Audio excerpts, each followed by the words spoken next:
안녕하세요. 감동사연 채널 일상공감입니다. 꾸준히 한국과 각별한 인연이 있는 외국인 분들의 이야기를 생생하게 전달하는 데 힘쓰도록 하겠습니다. 이제 오늘의 사연자분 모셔볼게요. 사연자분 안녕하세요. 안녕하세요. 저는 영국 런던에서 살고 있는 셀리라고 합니다. 저는 오늘 영국 내 블랙풀이라는 곳을 혼자 여행 갔다가 있었던 다양한 일들에 대해 소개해드리고자 이렇게 일상공감에 인터뷰 요청을 하게 되었습니다. 저는 영국 런던에서 부유한 가정에서 나고 자랐습니다. 우리 집안은 미들턴 가문이었으며 미들턴 가문은 영국 왕실의 사돈 가문이죠. 물론 우리 집은 직속 사돈 집안은 아니고 분파이긴 했지만 그래도 꽤 잘 사는 편이었죠. 상류층들의 세 가지 조건인 땅, 저택, 문장 이 모든 것을 다 지니고 있는 집안이었으니까요. 아버지 어머니는 그렇다고 저를 귀하게만 키우지는 않았습니다. 어릴 적부터 자립심과 독립심을 가지도록 교육시키셨죠. 저는 집안의 외동딸로 태어났기 때문에 혹시나 제가 겸손이 없는 아이가 될까봐 걱정했던 제 어머니는 일찍부터 돈을 받거나 사용하기 위해서는 그에 마땅한 대가를 치러야 한다고 저를 교육했어요. 그래서 집밖 정원을 주말마다 관리한다거나 가사도우미의 일을 돕는다거나 해야지만 제가 원하는 것을 누리게 해주셨죠. 제가 오늘 들려드리고자 하는 이야기는 성인이 되기 전 한 사건입니다. 어머니는 저보고 혼자 영국 외곽 지역으로 여행을 가서 새로운 사람들과 지역 곳곳을 직접 체험해보라고 하셨어요. 사람은 기본적으로 한 곳에서만 있으면 안 되고 다양한 체험하여 식견을 넓혀야 한다고 하셨죠. 그래서 저는 제가 평소 꼭 가보고 싶다고 생각했던 블랙풀에 있는 동물원을 꼭 방문하고 싶었어요. 저는 어릴 적부터 동물들을 매우 좋아했답니다. 그래서 블랙풀로의 여행 계획을 혼자서 열심히 짰어요. 숙소와 블랙풀 관광버스와 여행 루트에 필요한 예약들을 꼼꼼하게 몇 번이고 체크했죠. 그렇게 제 첫 배낭 여행은 시작되었습니다. 그런데 문제가 발생했습니다. 나름 꼼꼼하게 체크한다고 체크했는데 역시 나이도 어리고 여행 경험이 없다 보니까 부족하긴 했던 거죠. 블랙풀로 향하는 고속 관광버스에 문제가 발생한 것입니다. 제가 버스 좌석 예약에 필수 체크사항을 놓친 것입니다.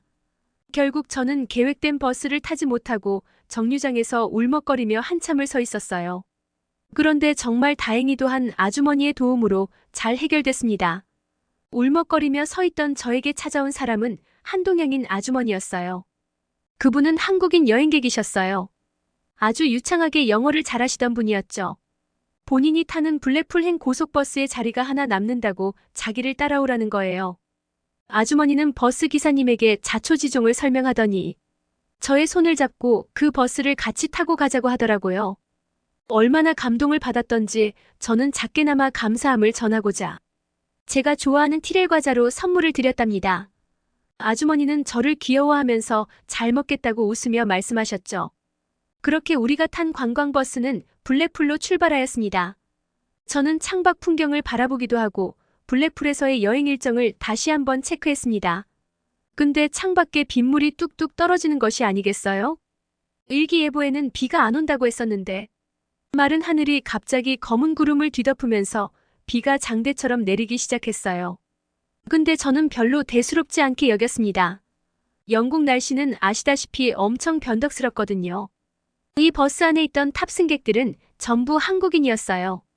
아마 단체 한국인 여행객이 관광 목적으로 빌린 버스인 듯 했죠. 한국인 아저씨 아주머니는 이런 영국의 변덕스러운 날씨에 적잖이 당황해 보였어요. 그래서 제가 웃으면서 영국 날씨는 원래 이렇다며 너스레를 떨기도 했답니다. 그러던 중 큰 사고가 발생하게 됩니다. 앞에서 교차하던 우리와 비슷한 관광버스가 빗길 속이라 속도를 줄여야 하는데 커브를 돌면서도 속도를 줄이지 않는 것입니다. 그러면서 그 버스는 빗길에 미끄러지며 우리 버스와 세게 충돌하게 된 거예요. 비오는 도로가는 아수라장이 됐습니다. 정말 다행히도 저와 한국인 승객들은 출발 전 버스 기사님의 당부 사항에 맞춰 탑승객 전원인 안전벨트를 매고 있었어서 무사했죠. 근데 우리와 부딪힌 그 버스 안 승객들은 안전벨트를 제대로 매지 않았던지 앞에 유리창을 깨고 튕겨져 나간 사람, 허리를 다쳐 극심한 고통을 호소하는 사람 등 버스 안이 완전 아수라장이더라고요. 추후에 알고 봤더니 그 관광버스는 중국인 단체 관광 여행객들이었습니다. 그들 중 그나마 멀쩡하던 중국인 아저씨는 앞으로 달려나오더니 영국인 관광버스 기사님의 멱살을 잡았어요. 그러면 시끄러운 중국말로 몰라 하는 거예요. 기사님은 죄송하다며 울음을 터뜨렸지만 아수라장인 상황을 수습할 생각은 안 하고 계속해서 버스 기사님에게 소리만 고래고래 지르고 있었어요. 그뿐만 아니었습니다. 버스가 충돌하면서 좌석 위 수납함이 다 열리더니 온갖 지저분한 음식과 귀중품이 다 떨어졌어요. 그 중에는 반짝거리는 반지와 금품들도 많았던 것 같았습니다. 중국인 아줌마들은 자기 물건도 아닌데 아수라장이 된 상황을 뒤로하고 그 금품들을 서로 자기 거라고 싸우면서 헐뜯으며 싸우더군요. 떨어진 음식이 아깝다며 빠르게 주워 먹기도 했습니다. 다친 사람들이 꽤 많았는데 그들을 내팽개쳐놓고 자기들 걱정만 하면서 버스 기사님 탓만 하더군요. 역시 중국인이 중국이었네요. 네, 저는 뒤늦게 안 사실인데 중국인들은 이기적이고 시끄럽고 지저분한 사람들이 많다고 하더군요. 위기의 상황에 직면하니 그런 모습이 단편적으로 드러난 것이에요. 그에 반해 한국인들이 타고 있던 우리 버스는 중국인 버스와 아주 상반된 모습이었습니다. 한국인 아저씨 아줌마들은 사고가 나자 아주 이성적으로 대처했어요. 각자 맡은 일을 차분하게 하나씩 처리하기 시작했어요. 한 아주머니는 좌석 위 수납함이 열려 떨어진 짐들을 정리했어요. 귀중품들은 따로 모아놓고 누구의 것인지 찾아가라고 하더군요. 각자가 한 명씩 손을 들며 자기의 것이라고 하면서 아주 깔끔히 짐들을 분배하기 시작했어요. 한 아저씨는 주머니 속 휴대폰을 꺼내 들고 구급차에 차분히 연락하여 현재의 위치를 말씀하셨죠. 그리고 제 또래쯤 돼 보이는 한국인 청년은 사고로 인해 다친 사람들을 뒷좌석 구석을 몰아넣고 구급차가 올 때까지 조금만 참으라고 환자들에게 이야기했어요. 당황하여 언성이 높아진 할아버지가 한 분 계셨는데 젊은 여성은 할아버지에게 말했어요. 할아버지 소리치시면 안 돼요. 지금은 한마음 한뜻으로 차분하게 처신해야 합니다. 언성 높이지 마시고 구급차가 올 때까지 앉아서 차분하게 계세요. 저는 그 모습을 보고 그 여성에 반했답니다.